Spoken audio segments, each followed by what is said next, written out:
자, 위원은 사조를 잘 양성하고 사람들을 뛰어넘는 용맹함이 있으며 또 성격이 오만함으로 그때 사람들은 다 그를 피했다. 오직 양의만은 위원에게 조금 더 양보하지 않으므로 위원이 개빡쳐 있는데 마치 불과 물 같았다. 자, 건흥 12년입니다. 234년입니다. 제갈량이 북곡구로 출병하는데 위원이 맨 앞에 섰다.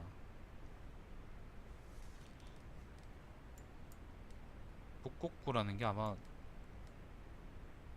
어딘지 모르겠는데 아마 234년에 출병이면은 오장원 쪽으로 나간 거를 얘기하는 거겠죠. 제갈량의 진영으로부터 10리 떨어진 곳까지 나간 위원은 머리에 뿔이 돋는 꿈을 꾸었다.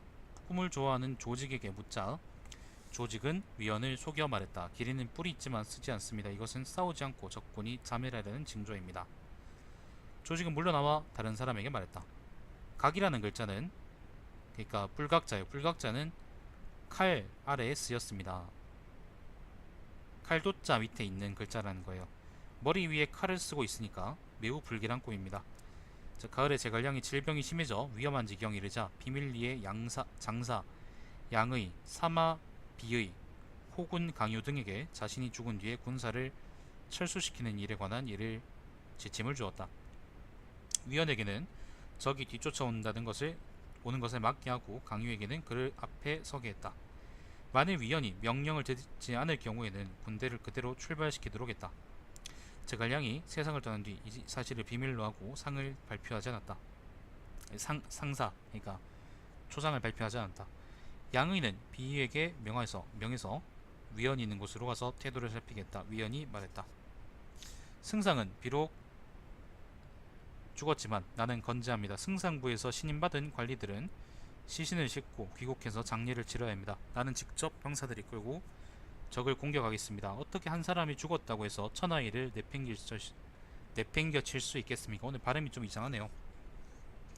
자, 그리고 나 위원이 어떤 사람인데 양의의 지휘를 받아 후방을 끊는 장수가 되겠습니까? 그래서 비위와 함께 떠날 부대와 남을 부대를 구분하고 비위는 위원을 속여 말했다. 저는 그대를 위해 돌아가 양장사를 이해시키겠습니다. 장사는 문관이라서 군사를 그다지 알지 못하므로 반드시 그대의 명령을 어기지 않을 것입니다. 비가 문을 나와 말을 달려 떠난 뒤에야 위원은 비를 보낸 것을 후회하고 뒤쫓았지만 따라잡을 수 없었다.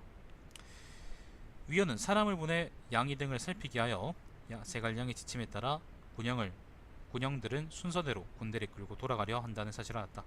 위원은 개빡쳐서 양이가 출발하기 전에 자기가 이끌던 부하들을 먼저 남쪽으로 돌아가게 하고 지나친 길은 불질러 다리를 끊어 놓았다. 이게 반역입니다. 반역입니다. 이게 오장원에 있다가 이걸 이제 그 퇴각을 해야 되잖아요. 퇴각을 해서 요 야곡하고 기곡을 따라서 그 한중으로 들어가야 되는데 위원이 자기 부하들을 먼저 보내가지고 여기에 이제 요 이제 그 뭐예요 계곡들을 지나는 그 다리들을 다 끊어놨다는 거예요. 그러면 어떻게 되겠어요? 일단은 뭐 위원이 억울한 것도 이해는 가긴 하지만은 이렇게 되면은 오장원에서 철수하는 촉군 전체가 작살나는 거잖아요. 별로 좋은 행동이 아닌 겁니다. 자양국당이 문재인이 싫다고 해서 일본의 나라를 파는 거하고 똑같은 거예요. 위원이 그런 짓 한 거죠.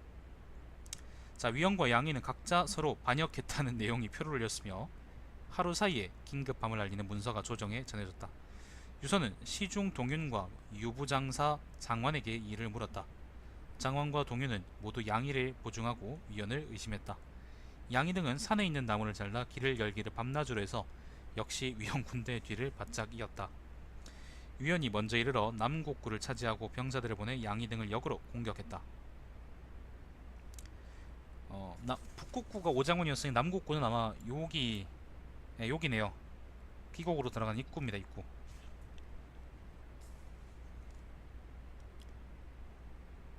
어딨노? 자, 양이 등은 하평에게 앞서서 위원을 막도록 했다. 하평이 위원의 선봉대기 꾸짖어 말했다. 하평이 왕평 아니냐? 왕평? 제갈량 운명이 죽어 그 시신이 아직 식지도 않았는데 너희는 어찌 감히 이런 행동을 하냐. 위원의 병사들은 잘못이 위원에게 있음을 알았으므로 명령에 따르는 자가 없고 군대는 모두 흩어졌다. 위원은 혼자 아들 몇 명과 함께 한중으로 달아났다. 양이는 마대를 보내 뒤쫓아가서 그 머리를 베도록 했다. 위원의 머리가 양이에게 전해지자 양인이 일어나 직접 그 머리를 밟고 말했다. 평범하고 보잘것없는 재능꾸나 또다시 나쁜 일을 할 수 있겠느냐. 그리고는 위원의 삼족을 멸했다. 처음에 장화는 수귀 여러 군 영을 이끌고 위험을 피해 북쪽으로 갔는데 몇십 리 가서 위원이 죽었다는 연락을 받고 돌아왔다. 위원의 마음을 추측해 볼 때 북쪽으로 가서 위나라에 항복하지 않고 남쪽으로 돌아온 것은 단지 양이 등을 없애려고 한 것이다. 평소에 여러 장수들과 늘 의견이 달랐고 그때 여론이 틀림없이 자신이 제갈량을 대신해야 한다고 허가를 하기를 받았을 뿐 위원의 본래 뜻은 총나라를 배반하려고 한 것이 아니다라고 진수가 적었습니다.